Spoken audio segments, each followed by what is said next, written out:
কই কি হ্যাঁ করছিস এসব? কেন খাবো না? কি খাচ্ছিস? তালের বড়া খাচ্ছি ভাই। রাস্তায় দাঁড়িয়ে দাঁড়িয়ে তালের বড়া? আর রাস্তা দাঁড়িয়ে তো খায়। রাতের বেলা তালের বড়া খাচ্ছিস সেখানে দাঁড়িয়ে?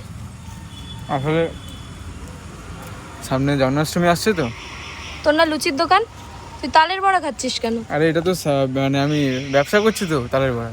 তালের বড়ার ব্যবসা? তোর লুচির দোকানটা কি হলো? লুচির দোকান তো আছে কিন্তু বন্ধ হয়ে গেছে, ওটা বন্ধ হয়ে আছে। এটা কি নতুন ব্যবসা? হ্যাঁ নতুন ব্যবসা খুলেছি, তালের বড়া সিজনে ভাই তাল কত বিক্রি হয় জানিস? সামনে তো দুর্গাপুজো। তার আগে যে তালের পুজো, এই তালের জন্মাষ্টমী যে, সেটা দেখতে হবে তো। আর জন্মাষ্টমীতে সিজন আসছে। গোপাল ঠাকুর তালের বড়া খায়।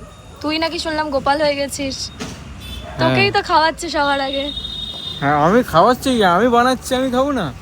আর আচ্ছা আমি আচ্ছা বেশি নিচ্ছি না, এটার দাম 50 টাকা। আচ্ছা, হোম ডেলিভারি দিচ্ছিস হোম নাকি? ডেলিভারি চার্জ নিচ্ছি না, 50 টাকার মধ্যে কাভার।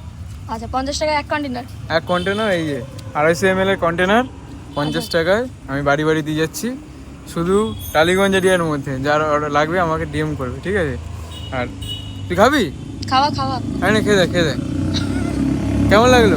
ভালো ভালো।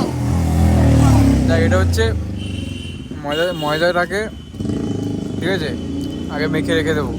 ময়দা আগে মেখে রেখে দিতে হবে? হ্যাঁ। তালটা কখন দিতে হবে? তালটা এবারে যখন ওই লুচি হয় না, পুরের লুচি। তোর দোকান তুই জানিস না, আহ, চলে যাচ্ছিস কেন? আরে ব্যাপারটা হচ্ছে কি বলতো, আমি ব্যাপারটা হচ্ছে তুই রেসিপিটা বলতে পারছিস না কেন? আরে ওটা ভুল করে বানিয়ে দিয়েছিলাম, কাউকে বলিস না।